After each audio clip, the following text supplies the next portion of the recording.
Pour le deuxième système, on remarque qu'on a 4 inconnus, 3 équations. Et c'est mieux de commencer avec la deuxième ou troisième équation parce que le pivot, il est 1, alors que la première équation, le premier pivot, c'est 2. Donc, on écrit premièrement la deuxième équation dans la matrice augmentée. Donc, ça va être 1, 2, moins 1, 4, 3.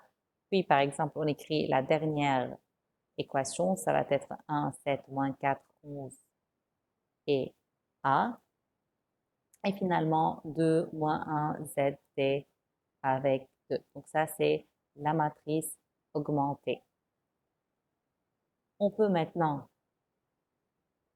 trouver la forme échelonnée.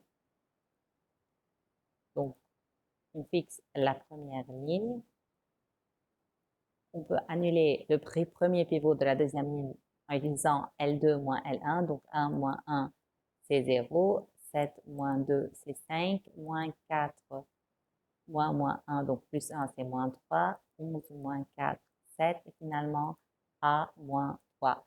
Pour la dernière ligne, on a 2 avec 1. Donc L3 moins 2, L1. 2 moins 2, c'est 0. Moins 1, moins 4, c'est moins 5.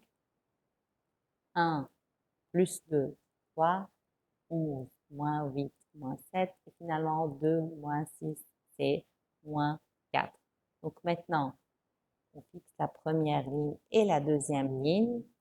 Donc, maintenant, on annule le pivot de la troisième ligne en utilisant le pivot de la deuxième ligne. Donc, l'opération, c'est L3 plus L2, puisqu'on a 5 et moins 5. Donc, 5 plus moins 5, c'est 0. 3 moins 3, c'est 0. 7 moins 7, c'est 0. Et finalement, 1 moins 3 moins 4, c'est A moins 7. Donc là, on remarque que le rang de la matrice augmentée A-B, c'est 3 si A est différent de 7.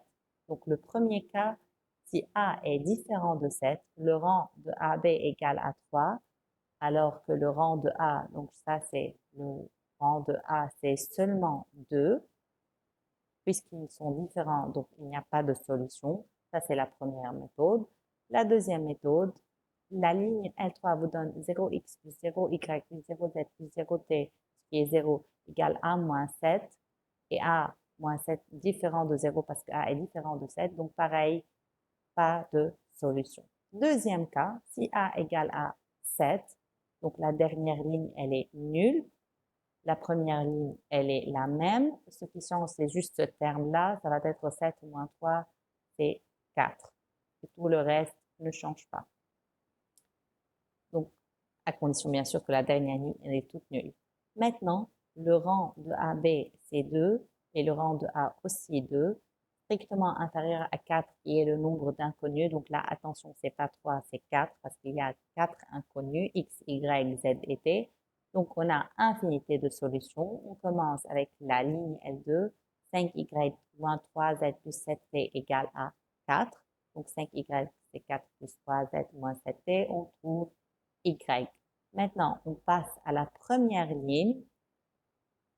Donc là, on remplace Y par sa valeur. On a X plus 2 fois Y, donc plus 2 fois le résultat qu'on vient de trouver, moins Z plus 4T égale à 3.